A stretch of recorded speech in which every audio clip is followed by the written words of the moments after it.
Setelah 12 hari jual beli serangan antara Iran dan Israel, akhirnya hari ini Israel resmi menyerah dan seperti biasa Israel mengemis-ngemis kepada Amerika dan negara mediator untuk ceasefire, gencatan senjata melawan Iran. Namun beberapa menit sebelum gencatan senjata itu aktif, Iran masih membombardir satu wilayah di Israel dan menewaskan banyak dari pemukim ilegal Yahudi. Apa yang sebenarnya terjadi kita akan bahas dalam konten kita hari ini bersama saya Muhammad Hussein Gaza.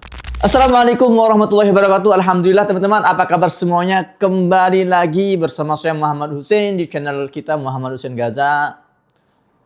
24 jam yang benar-benar membuat kita naik turun denyut jantung kita. Namun sebelum kita bahas masalah itu, saya ingin bahas dulu masalah Gaza hari ini teman-teman. Dari informasi yang saya dapatkan dari teman-teman saya, para jurnalis di Gaza, saya punya grup WhatsApp, bukan punya saya ya, artinya saya dimasukkan ke dalam grup WhatsApp, isinya itu ratusan jurnalis Palestina di Gaza. Jadi update-nya benar-benar sangat eksklusif. Dalam 24 jam terakhir, sejak kemarin, 84 warga Palestina syahid. 84. Bayangkan teman-teman, rumah kalian isi 80 orang, muat gak itu? Sebanyak itu syahid hanya dalam 24 jam. Artinya kita boleh mengikuti perkembangan konflik antara Iran dan Israel dan Amerika hari ini, namun kita jangan melupakan bahwa ada saudara kita yang lebih pantas untuk kita suarakan, untuk kita bahas, untuk kita terus bicarakan. Tadi malam saya ngobrol dengan istri saya. Bagi yang belum tahu, istri saya orang Gaza, istri pertama saya orang Gaza. Dia cerita ke saya bahwa sahabat dekatnya namanya Fatimah dari keluarga Dabus tinggal di sebuah tempat namanya Softawi. Jadi di Softawi ini letaknya di jalur Gaza bagian utara. Sudah mayoritas hancur bangunannya, hanya ada beberapa gedung yang masih ditinggali. Di antaranya adalah sahabat dekat istri saya, Fatimah ini. Dia cerita ke saya, kata istri saya gini, pagi ini saya bangun tidur mendapati satu pesan. Di situ disebutkan bahwa satu gedung di Softawi hancur oleh serangan Zionis. Langsung saya benar-benar drop, saya langsung benar-benar down dan depresi. Karena yang saya tahu wilayah itu sudah dikosongkan dan masih ada beberapa keluarga di antaranya sahabat saya. Akhirnya saya langsung mengkontak sahabat saya, kata istri saya, dan alhamdulillah Fatimah Dabus masih hidup.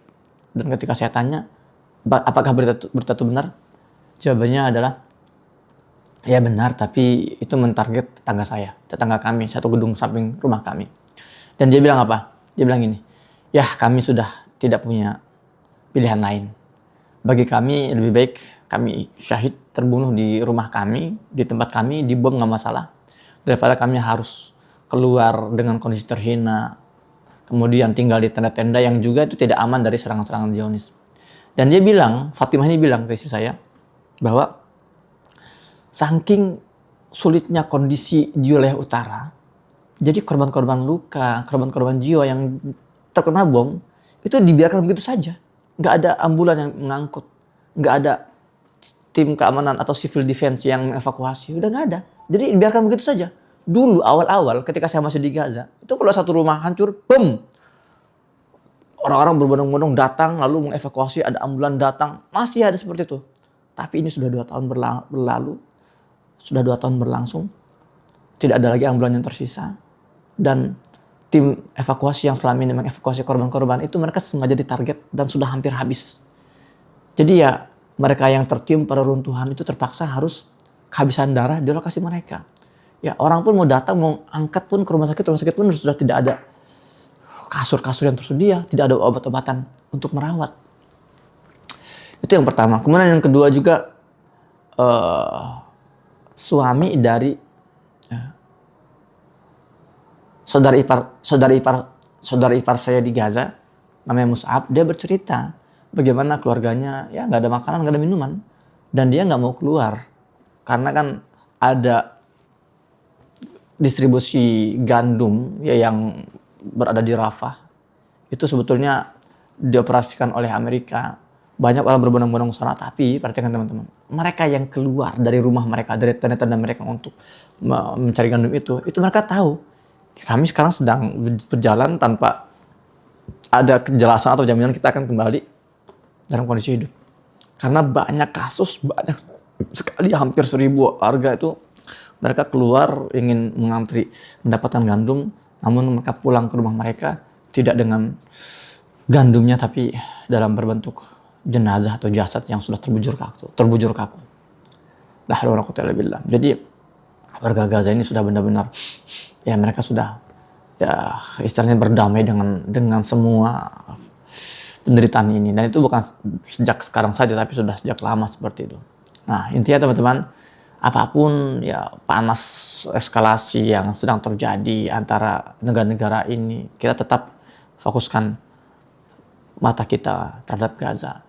Dan saya kalau konten seperti ini tetap harus membawa masalah isu Iran dan Israel. Kenapa? Karena tipikal netizen kita, tipikal masyarakat kita, ya mereka hanya mau nonton konten yang sedang viral. Kalau saya hanya membahas masalah Gaza, nggak akan ada yang mau nonton itu. Maka saya tetap harus membahas masalah Iran dan Israel. Baik teman-teman. Akhirnya Israel kembali ya seperti yang sudah-sudah, mereka akhirnya mengangkat bendera putih dan mereka mengemis-ngemis kepada Amerika untuk kesepakatan gencatan senjata. Sebetulnya sebelum adanya kesepakatan yang hari ini tercapai, itu saya sudah dapat bocoran. Bukan cuma saya, artinya Al Jazeera itu sudah menayangkan. Jadi Al Jazeera sudah menayangkan di berita tagnya itu ya, atau di running tagnya, bahwa sumber dari media Israel mengatakan pihak diplomatik Israel itu sudah menawarkan kepada Iran melalui Amerika, kalau Iran bersedia untuk gencatan senjata, maka kami akan langsung terima. Jadi memang Israel ini tidak sanggup perang melawan negara sebesar Iran. Ya, kalau selama ini mereka melawan para pejuang Gaza saja sudah habis-habisan, kalau tidak dibantu oleh Barat, tidak dibantu oleh Amerika, mereka sudah habis itu dari awal tuh. Apalagi melawan Iran yang memang memiliki kekuatan tempur ya selevel negara, nggak selevel gerakan militan atau gerakan seperti Hamas. Nah, maka saya nggak kaget ketika melihat ya ini memang nggak lama episode ini. Gitu. Tapi yang unik teman-teman, yang unik beberapa menit sebelum kesepakatan gencatan senjata ini tercapai, itu Iran masih terus membombardir dan beberapa roketnya jatuh di Beersheva. Beersheva itu satu distrik di sekitar Tel Aviv yang padat penduduk di situ. Dan kalau saya menggunakan narasi yang ditulis oleh media-media Ibrani, mereka menyebutnya gini ya dalam bahasa Arabnya. Karithah kabiro jiddan. Ini bencana yang sangat besar terjadi di Beersheva. Artinya jumlah korban jiwa banyak di situ. Kalau kalian lihat kehancurannya, itu benar-benar masif. Jadi ada satu gedung 7 lantai itu benar-benar hancur. Dan bayangkan kalau satu lantai itu ada taruhlah 5 orang misalnya. Satu lantai itu bukan satu rumah teman-teman ya. Satu lantai itu bisa 4 flat, 4 rumah. Satu lantai itu. 7 lantai hitung aja oleh kalian. Dan hancurnya semasif itu. Mereka sih ngakunya cuma 6 orang yang terbunuh. Ada satu sumber mengatakan 8 orang yang terbunuh. Tapi itulah Israel. Bangsa memang selalu menyebar kebohongan. Ya itu bisa puluhan lah itu yang terbunuh saat itu kan. Nah kalau dari media Ibrani juga, media Israel juga mengatakan ada 7 gedung yang serupa yang ditarget atau yang terkena serangan langsung dari roket-roket atau rudal Iran hari ini. Dan tadi malam kita juga dikagetkan oleh serangan Iran ke Qatar. Yang mentarget tapi bukan Qatarnya, tapi mereka mentarget pangkalan militer Amerika yang ada di Qatar. Itu pangkalan militer Amerika terbesar di Timur Tengah.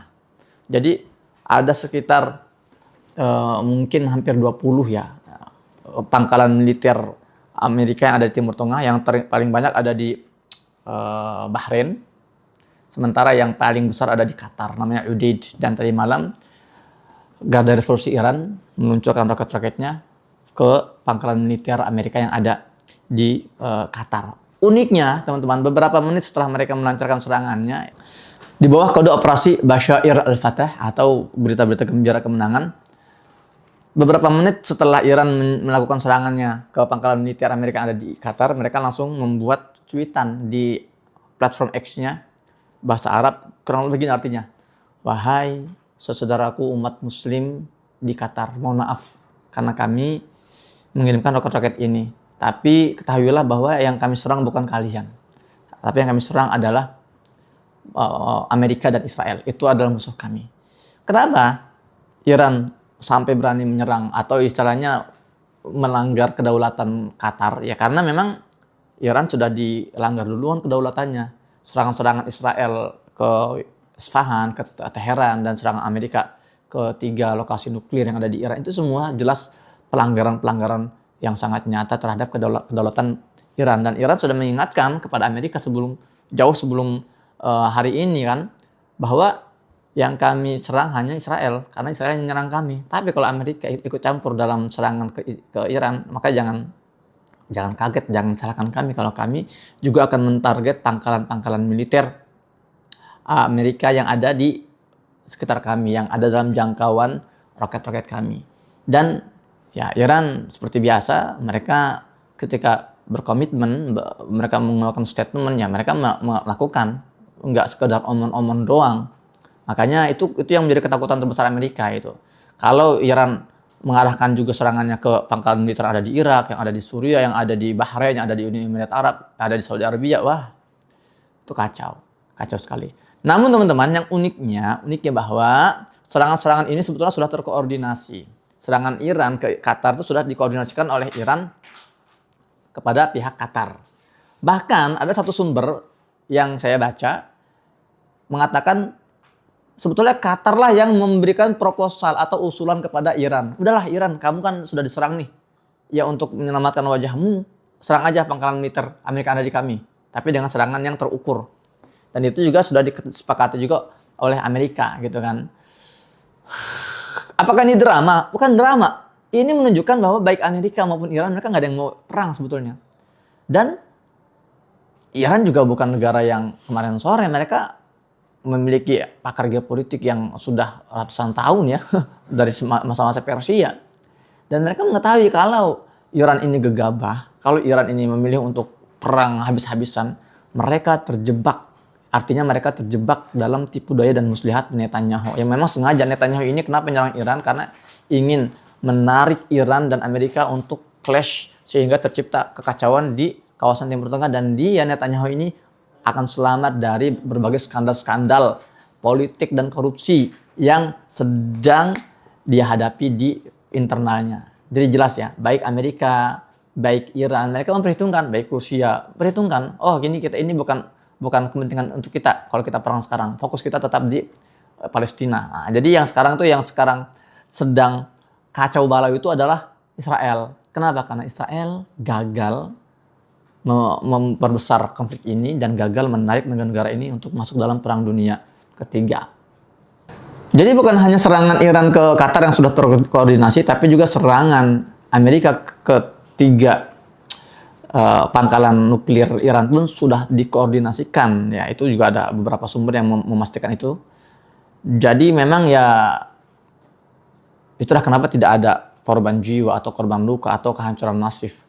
Dari 3 lokasi nuklir yang diserang oleh Amerika di Iran itu ya sudah dikosongkan. Bahkan dari citra satelit sudah terlihat 2 hari sebelumnya itu sudah ada evakuasi material-material nuklir dari ketiga lokasi itu. Jadi yang diserang oleh Amerika itu adalah area kosong atau ya sekedar infrastruktur aja lah, tapi isinya sudah dievakuasi oleh pihak Iran. Lantas apakah Iran akan berhenti total menyerang Israel sementara ya, Iran kan komitmen bahwa kita tidak akan menghentikan serangan kami kepada Israel sampai mereka menghentikan serangannya ke Gaza. Nah, ini yang menarik kita bahas teman-teman. Nggak akan berhenti. Iran mungkin nggak akan menyerang langsung seperti kemarin-kemarin ya, karena memang Israel menyerang langsung ke Iran. Tapi Iran seperti biasa ya akan menyerang Israel melalui proksi-proksinya. Kalau sekarang itu ya rudal-rudal Yaman itu nggak berhenti. Jadi Iran terus memberikan supply rudal roket-roketnya ke Yaman. Nah, Yaman yang menyerang melalui jalur mereka, gitu kan. Artinya memang mereka komitmen dengan kata-kata mereka. Dan Israel nggak akan tenang ya sampai Yaman juga berhenti melakukan serangan-serangan balasannya ke Tel Aviv. Lalu apakah kemungkinan perang dunia ketiga ini sudah jauh artinya tidak akan terjadi? Oh, semua masih terbuka. Kemungkinan masih terbuka, teman-teman. Tapi yang terpenting sekarang fokus kita lagi-lagi Gaza. Kita ingin energi kita dan pikiran kita tetap terfokus pada kondisi umat Islam di Gaza, teman-teman. Satu hal juga yang harus saya sampaikan, kenapa Qatar tidak melakukan serangan balasan? Karena Qatar, meskipun Qatar sudah dilanggar kedaulatannya oleh Iran, ya karena ada hubungan baik yang terbangun sejak lama antara Qatar dan Iran. Bahkan Qatar itu tidak mengeluarkan statement ya berat ya, nggak Kemenlunya yang ngomong, tidak Jubirnya yang ngomong, mereka hanya konfirmasi lewat Twitter, dan bahkan Qatar mengatakan dalam statement di X-nya, di platform X, bahwa kami tidak akan menggunakan hak untuk membalas. Sebuah negara itu sebetulnya punya hak, namanya hak untuk membalas serangan, tapi Qatar memilih kami tidak akan menggunakan hak untuk membalas karena kami tidak ingin memperbesar kerusuhan ini. Dan terakhir teman-teman, kabar gembira buat kita semua. Saya baru dapat kabar ini dari teman-teman kami, para jurnalis. Ini ada statement dari Perdana Menteri Qatar. Dia mengatakan bahwa perundingan tidak langsung antara Israel dan Kang Mas terkait kesepakatan gencatan senjata itu akan dilakukan dalam 2 hari ke depan. Insya Allah Ta'ala teman-teman, kita sudah melihat ada kesepakatan gencatan senjata antara Israel dengan Hizbullah, lalu Israel juga dengan Iran, dan sekarang insya Allah dalam waktu dekat kita berharap ada kesepakatan gencatan senjata antara Israel dengan Gaza. Amin ya rabbal alamin. Karena sekali lagi usaha Netanyahu untuk memperkeruh suasana, memperbesar eskalasi ini gagal. Amerika juga tidak tertarik, Iran tidak terpancing, negara-negara sekitar juga tidak terpancing. Sekarang Netanyahu sedang sendirian bagaimana dirinya mengamankan masa depannya, dan yang pasti citra Netanyahu, citra Israel tidak akan pernah sama lagi setelah hari ini. Apapun yang akan mereka teriakan, apapun yang mereka sampaikan ke masyarakat dunia, tidak akan mengubah fakta bahwa Israel telah dicap secara ijma, secara sepakat, dunia sepakat bahwa Israel adalah sumber kerusuhan dan bahaya yang ada di muka bumi hari ini. Teman-teman, tahu gak? Ada satu tentara IDF yang tidak hanya mampir ke Indonesia, tapi konon dia juga membangun cottage atau membangun properti di Bali. Kita akan bahas dalam konten selanjutnya di channel Muhammad Hussein Gaza. Sampai jumpa. Assalamualaikum warahmatullahi wabarakatuh.